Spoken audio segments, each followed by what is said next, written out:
रोहा निवी येथे दीप दर्पण न्यूज चॅनलचे शानदार उद्घाटन।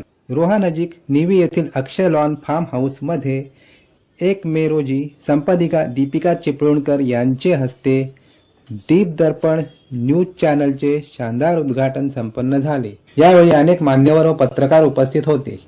कार्यक्रमाच्या अध्यक्षा आणि दीप दर्पण न्यूज चॅनलच्या संपादिका दीपिका चिपळूणकर यांनी भंडाऱ्याच्या मूर्तीला पुष्पहार अर्पण केलेले आहे। दीप दर्पणसाठी त्यांचे जे काही सदस्य आहेत त्याच्यामध्ये कार्यकारी संपादक आहेत समीर मामुगळे, महेश मोहिते, नंतर शैलेश गावण, नंतर आपली पूजा पाटील। दीप दर्पण न्यूज चॅनल आपण चालू करतो आणि तो आजचा शुभारंभ आहे आणि त्या कार्यक्रमासाठी आपण सगळेजण आलात। मी पुन्हा एकदा दीप दर्पणच्या माध्यमातून आपल्या सर्वांचं हार्दिक स्वागत करतो। अन्यायाची दाखवू खबर आपला ड्रायव्हर आमची नजर अतिशय सुंदर असं ही टॅगलाईन आहे आणि त्याच्या माध्यमातून मॅडमनी बऱ्यापैकी रायगड जिल्ह्यामध्ये बहुतांशी तालुक्यांमध्ये आपले प्रतिनिधी नेमणूक केलेली आहे। सगळ्या मान्यवरांच्या उपस्थितीमध्ये आपण दीप ओढून ते चॅनल दीप दर्पण चॅनलचं माईक किंवा दीप दर्पण चॅनलचं बूम आपण सगळ्यांसमोर रिसीव्ह करूया, ज्या आमचं नाव आहे दीप दर्पण न्यूज चॅनल असं।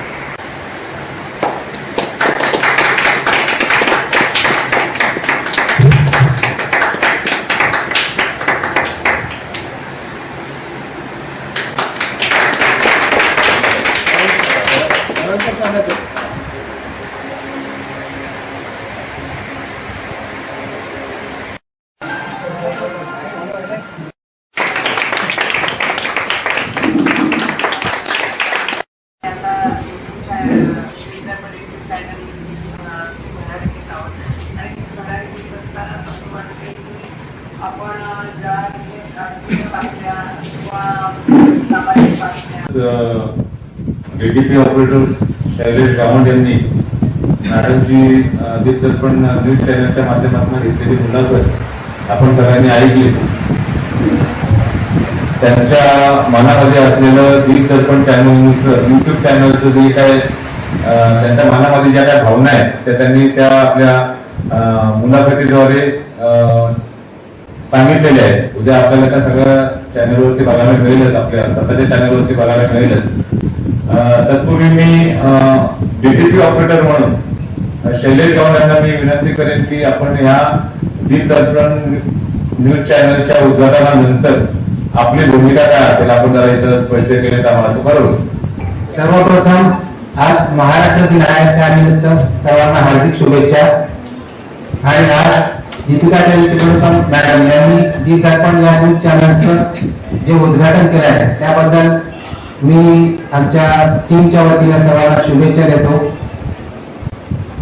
पत्रकारितेचे जे काय नियम आहेत ते नियम पाळून सर्वांनी आपल्या दीप दर्पण न्यूज चॅनलसाठी कार्य करते आहे। बातमीबद्दल सांगायचं झालं तर अन्याय याला आवाज उठवण्यासाठी हे चॅनल सुरू केलेलं आहे।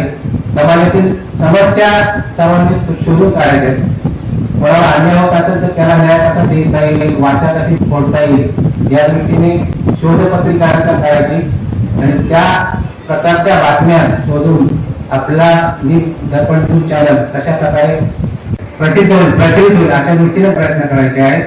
तसेच घेणाऱ्याचे सुद्धा सर्वांनी आणून दिला पाहिजे, तरच हे चॅनल टिकून राहील।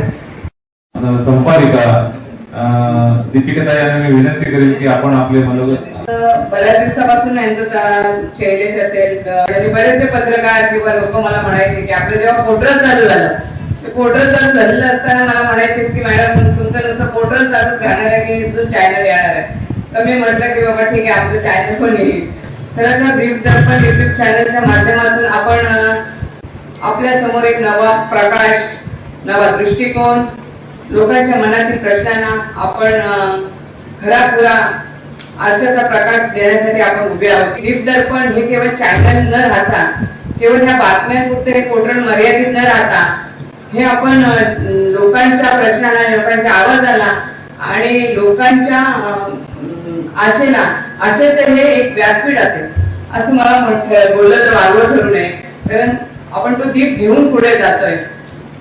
आमच्या महिलांना सुद्धा एक चांगल्या प्रकारे व्यासपीठ द्यायचं असेल, ग्रामीण भागातील काही प्रश्न असतील, त्यांना आपल्याला प्रशासकीय प्रश्न असतील, शाळेतील प्रश्न असतील, तर अशा ह्या प्रशासकीय प्रश्नांना किंवा त्यांना वाचा फोडण्यासाठी आपल्या हे दीप आपल्याला पुढे हातात धरून उभं राहायचं आहे आणि याचा प्रकाश लोकांना दाखवायचा आहे. आणि ह्या प्रकाशाच्या माध्यमातूनच आपण आपली भूमिका मांडणार आहोत. आणि तेव्हाच ती आपली पत्रकारिता सिद्ध होऊ शकते की आपण काय करतोय, आपण कशा प्रकारे लोकांना न्याय देतो. याच्यातून आपल्याला ती पत्रकारिता आपल्याला साध्य करायची. रायगड जिल्ह्यापुरतं नाही किंवा रोहापुरतं नाही तर इतर जिल्ह्यातील सुद्धा बातम्या आपल्या बीड मधल्या असतील, पुणे, बारामती, इकडच्या सुद्धा बातम्या आपल्या चॅनलवर येतात किंवा आपल्या पोर्टलवर येतात, आपल्या पेपरला येतात. म्हणजे आपला पेपर इतका चांगला चाललेला आहे, आपलं पोर्टल इतकं भरारी घेत आहे की लोक कधीतरी बातम्या आमच्या ऐकल्या एकदम होतात, तुमच्या बातम्या एकदम क्रिमिनलच्या एक अशा म्हणजे एकदम कडक असतात. दीप दर्पण ह्या नावाने आपण काढले.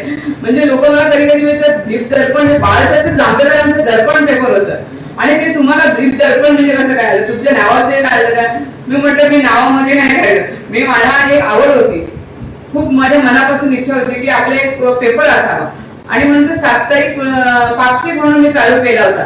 तर त्यासाठी मला दिल्लीला आपल्याला ते प्रोसिजर असते त्याप्रमाणे केलं होतं. मी 3 नावं पाठवली होती वरती, त्यातलं मला दीप दर्पण नाव म्हणजे त्या लोकांनी मला त्याला मान्यता दिली. आणि ते आज आपण किती चांगल्या प्रकारे लोक सत्याचं, आता मी सांगितलं ना, अन्यायाची दाखवू खबर, अपराधांवर आमची नजर, म्हणजे तुम्ही अपराध करा त्याच्यावर आमची नजर तिथे असणारच आहे. त्याच्यामुळे अपराध करणाऱ्यांनी सुद्धा तिची काळजी घेतली पाहिजे, आपण हे करतोय का, आपण का करतोय, कशासाठी करतोय, ह्याचे सुद्धा आपण त्यांनी करतोय. जर आपण यांची नजर सगळीकडे आहे, दीप तर प्रकाश आहे आणि दर्पण अर्थ आहे. म्हणजे दीप दर्पणचा अर्थ काय होतो हे मी मगाशी तुम्हाला सांगितलं. आपण कशा प्रकारे त्याच्यातून माध्यमातून जाणार आहोत, कशापासून आपली भूमिका बजवायची आहे, आपण लोकांपर्यंत कशा प्रकारे पोहोचणार आहोत याचा आपण थोडा अभ्यास करायला पाहिजे. त्याप्रमाणे आपण आपल्या चॅनलला प्रसिद्धी देण्यासाठी खूप तुमच्यासारख्या लोकांची गरज आहे आणि तुम्ही ती करा. त्यात मात्र शंका नसणार आहे. पुन्हा एकदा तुमचे सगळ्यांचे मनापासून आभार व्यक्त करते.